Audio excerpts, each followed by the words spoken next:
Hello বন্ধুরা, কেমন আছো তোমরা সবাই? আজ আমি তোমাদের জন্য নতুন আরেকটা ভিডিও নিয়ে চলে আসলাম। তো তোমাদের ভিডিওর শুরুতেই বলে দিচ্ছি, ভিডিওটা কোনো স্পিক না করে শুরু থেকে শেষ পর্যন্ত দেখতে থাকো। আজকের ভিডিওটা আমাদের ভাঙাচোরা পুরো ঘরটাকে পরিষ্কার করা নিয়েই আজকের এই ভিডিওটা করব। দেখতেই পাচ্ছ তোমরা, অনেক দিন থেকে ঘরটা ঝাড়া হয় না। আমার শরীরটা ভালো ছিল না, যার কারণে ঘর দোর ঝাড়া হয়নি। পুরো মাকড়ের ঝুল পড়ে পুরো নষ্ট হয়ে গিয়েছে, ঘরটা পুরোটাই নোংরা, অনেক নোংরা পড়ে গেছে। তার জন্য আজকে অনেকদিন পর আসলাম ভিডিও করে করে একটু ঘরটা পরিষ্কার করার জন্য। ঘরটা ওই দুর্গাপূজার সময় পরিষ্কার করা হয়েছিল, তারপর আর পরিষ্কার করা হয়নি। প্রচণ্ড মাকড়ের ঝুল পড়ে গিয়েছে, দেখতে অনেকটাই খারাপ লাগছিল। কিন্তু কি করব বলো, শরীরটাও ভালো না, সময়ও পাচ্ছিলাম না। আর আকাশটা এদিকে মেঘলা। আজকের এই দিনে আমি চলে এসেছিলাম ঘর ঝাড়ার জন্য। কেননা এই মেঘলা আকাশে ঘর ঝাড়লে আজকে গরম লাগবে না, এর জন্যই আজকের দিনেই ঘর ঝাড়ার জন্য চলে আসলাম। এমনি থেকে রোদের মধ্যে ঘর ঝাড়লে প্রচণ্ড গরম পড়ে, যার কারণে রোদের মধ্যে ঝাড়তে পারি না। আজকে মেঘলা আকাশ, বারটাও পড়েছে বুধবার, যার কারণে আমি চলে এসেছিলাম আজকেই। তো এদিকে দেখতেই পাচ্ছ, মাথায় আমি পাগুড়ি পেঁচিয়ে চলে এসেছি, পাঞ্জাবিদের মতো পাগুড়ি পেঁচিয়ে চলে এসেছি ঘর ঝাড়ার জন্য। আগে পেঁচিয়েছি গামছা, তারপর আমার ছেলের একটা প্যান্ট। বেশি ঘর পরিষ্কার করতে করতে দেখো ঘরটাকে ভেঙে ফেলেছি। দেখো এদিকে লাইট পড়ে গিয়েছে, দেখো রডটা পড়ে গিয়েছে। রডটা ছিল কিন্তু ওখানে, ওই উপরে ছিল রডটা লাগানো আমাদের। আর দেখো পড়ে গিয়েছে, দেখো ঝাড়তে ঝাড়তে ঝাড়ুর বাড়ি খেয়ে পড়ে গিয়েছে।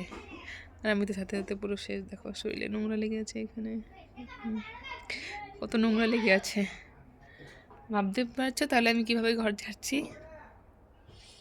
শরীরে সব শক্তি দিয়ে করেছে। আর এমনি থেকে রডটা না ভাঙা ভাঙা কীরকম যেন ভালোভাবে লাগানো ছিল না, এই জন্য এরকম হয়েছে। ভাবছি এটাকে কীভাবে তুলবো। কিন্তু তুলবো তো আমি, যেহেতু আমাদের বাড়িতে কোনো ছেলে নেই, আমারই করতে হবে, আমি পাবো। ভয় লাগে কারেন্টে, আমি একবার শক খেয়েছিলাম, ভীষণ ভয় লাগে কারেন্টকে। তবুও করবো, চলো করছি, দেখা যাক। কিন্তু প্রচণ্ড নোংরা, নোংরা একদম সাফ হয়নি। আগে লাইটটাকে তুলে নিচ্ছি, তারপরে এগুলো পরিষ্কার করছি আরও নোংরাগুলো। এখানে দেখতেই পাচ্ছ বন্ধুরা, লাইটটাকে আমি আবার সেট করে নিয়েছি।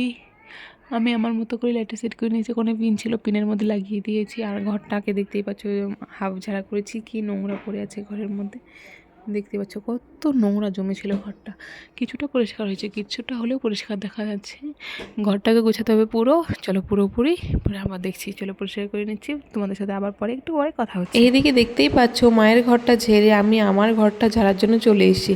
এখানে আমার ঘরটা তো খুব জোরে ঝেড়ে নিচ্ছিলাম, কেননা ছেলে বাড়িতে ছিল না। তারপর আমার এই ঘরটাও ঝাড়ু দেওয়া শেষ, উপরে ঝুল ঝাড়া শেষ। দেখতেই পাচ্ছ অনেকটাই পরিষ্কার লাগছে, উপরে ঝুল ঝাড়া হয়ে গেছে। বিছানা টিছানা সব এগুলো গুছাবো, সব চাদর মতো সব পাল্টাবো, সব নোংরা হয়ে আছে। ঝুল যেহেতু ঝেড়েছি, বিছানাতেও পড়েছে, দেখতেই পাচ্ছ। কিন্তু এখন ঘরটা গোছাবো। দুটো ঘরে ঝুল ঝাড়া হয়ে গেছে, আমি পুরো হাঁপিয়ে গেছি, গলার আওয়াজগুলোই শুনতে পাচ্ছ, বুঝতে পারছো। দুটো ঘরেই ঝুল ঝাড়া হয়ে গেছে। এখন ঘরগুলো মুছবো, গুছাবো। দেখতেই পাচ্ছ সব কিছুতে কত পরিমাণে ধুলা পড়ে গেছে, এগুলো একদম পুরো সাদা হয়ে গেছে, প্রচুর নোংরা হয়ে গেছে। চলো পরিষ্কার করছি, পরিষ্কার করে পরে কথা বলছি, বাই। আর এই জিনিসটা হলো আমার ছেলের ছোটোবেলাকার গিফট। এখানে আমার ছেলের ছোটোবেলার সব জামা কাপড় রাখি। আমাদের টিভির কভারটাও চেঞ্জ করে নেবো। এই যে এটা কিন্তু আমার ছেলের ছোট্টবেলার, এটা বিছানাতে বিছাতাম, হিসু করতো যাতে হিসুটা বিছানা না পড়ে যায়, বিছানাতে বিছাতাম। আজকে ওটার উপরে আমি এই ওড়নাটা বিছিয়ে দেবো, যাতে একটু সুন্দর লাগে, এগুলো ঘরের লোকটা একটু চেঞ্জ হয়। যার কারণে প্রচণ্ড ধুলা জমে গেছে, তোমরা দেখতেই পাচ্ছ। দেখো পুরো সাদা হয়ে আছে ধুলা জমে। এই সাইডটার কাপড়টার কালার দেখো, আর এই সাইডটার কাপড়টার কালার দেখো, অনেকটাই তফাৎ। পুরো ধুলো লেগে পুরো নোংরা হয়ে গেছে। চলো কাপড়টা বিছিয়ে নিই, পরে দেখা যাক ফাইনাল লুকটা কীরকম আসে টিভিটা। আর এদিকে শোকেস মুছবো বলে আমি অনেকগুলো জল নিয়ে এসেছি বালতিতে, তাও আবার সার্ফ দিই। এই বালতির জলগুলো দিয়ে, সার্ফের জল দিয়ে শোকেস আর খাট মুছে নেব। অনেক নোংরা পড়েছে শোকেসগুলো, বললাম না 1 মাস থেকে মুছি না, যার কারণে অনেকটাই নোংরা পড়ে গেছে। এমনি জল দিয়ে মুছলে একটু পরিষ্কার কম হতো, যার কারণে আমি একটু সার্ফ নিয়ে পরিষ্কার করতে চলে এসেছিলাম। আর প্রচণ্ড নোংরা বেরিয়েছিল, প্রচুর কালো জল বেরিয়েছিল। আর এদিকে দেখো আমার শোকেস মোছানো শেষ, আর বিছানা গোছানো শেষ, সব কিছু করা শেষ। এখন শুধু ঘরটা মুছে বাকি আছে। মায়ের রুমটাও, এখানে টিভিটা পরিষ্কার করে নেবো। আমারটা হয়ে গেছে, মায়ের রুমের জন্য চলে এসেছিলাম আমি। এখানে দেখতেই পাচ্ছ আগে মায়ের রুমের সব কিছু নামাচ্ছিলাম, টিভি সব কিছু নামাচ্ছিলাম। সব কিছু মুছে মাছে পরিষ্কার করে তারপর মায়ের রুমের লুকটা একটু চেঞ্জ করে দেবো। আমার মা তো পারে না, আমার মায়ের কোমর ভাঙা, পায়ে ব্যথা, এর জন্য মা পারে না, ওই আমিই করে দিই। এতদিন শ্বশুরবাড়িতে ছিলাম যার কারণে হয়নি, এখন তো চলে এসেছি আমি আমাদের বাড়িতে।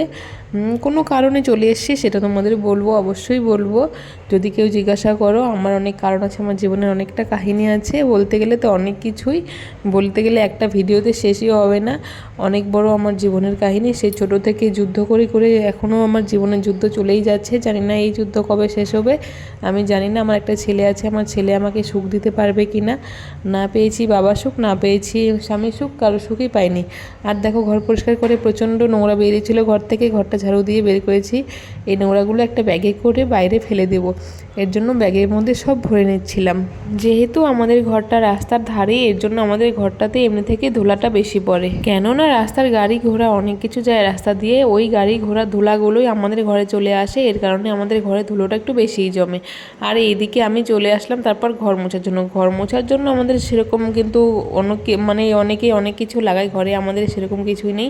এতদিন ফিনাইল ইউজ করতাম ঘরের জন্য, সেই ফিনাইলটা এখন শেষ হয়ে গেছে, আজকে শুধু সার্ফ দিয়ে ঘরটা মুছে নিচ্ছি।